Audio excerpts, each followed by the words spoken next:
What you're seeing here is a fairly normal equipment pad for what we do.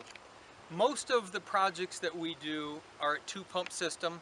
Usually we really love the Pentair products that are available for several different reasons. One is customer service. If there's any issue, Pentair is really good at taking care of us and making sure that we get replacement parts or repairs of those types of things. But it's the integrated part. It's the easy touch. We could use IntelliTouch, but we found for everything that we do, the Easy Touch panel is perfect. It allows us to do screen logic, which now everything can be done from, we can monitor from our own phones. The homeowner can take care of their pool from their own phone or from their iPad. Love that feature about it. And normally what we do is we have two variable speed pumps. In this particular case, because we had another layer to think about, we have a whole nother piece to this is the auto cover.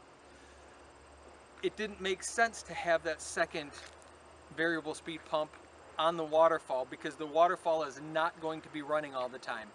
What's going to happen is when the cover's closed, the waterfall will be off. If there wasn't an auto cover on there, we would want to be able to play with the water a lot more to ramp it up, ramp it down, make sure that we had a lot more flexibility. But in this case, we want it on or we want it off. No in between, no playing, because the last thing we want to happen is have someone put the auto cover on, then we turn the pump on, and next thing, the waterfall pump on, someone starts playing with it, and next thing you know, you're flooding water on top of the auto cover. So that's a safety feature. For us, it's just easier to give them one speed on that.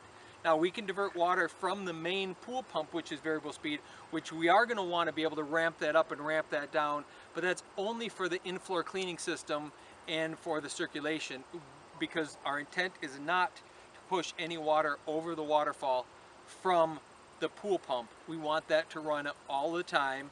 That's the beauty of having variable speed, but that's going to be running whether the cover is on or not. And there's that challenge sometimes of how could we get more water delivered to a waterfall, and obviously we can divert water from the in-floor cleaning system to the waterfall when we want that more push. In this case, we don't want that, because that one mistake of oops, I just pushed one more button, which is now turning a valve, which is now sending water that should be going to the in-floor over the top of the waterfall, and now we have an issue with the auto cover. So when you think about how you do things and you think about that, I would take into account everything that could go wrong that the customer might do because they're not sure how to do something. Take all of that into account and plan for that as best you can. Now ultimately, somebody might decide to turn the waterfall on when the auto cover is closed. Bad idea. We can safeguard only so far with that.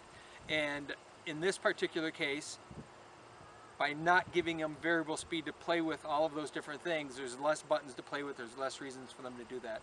Ultimately, if it becomes an issue, we just have to figure out a kill switch system that says once that cover goes on, pump cannot be diverted, or the electricity cannot be diverted to that pump.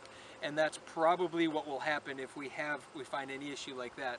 But at this point, we just made it simple so that it's either on or it's off. There's no in between. Because most of the other systems, when we have a variable speed, we leave the waterfall running all the time because it's the background noise and it's all of that, but we don't have it going full blast. Instead, we have just some water coming out of it. In this particular case, no water if the cover is closed, because again, that could be a catastrophe.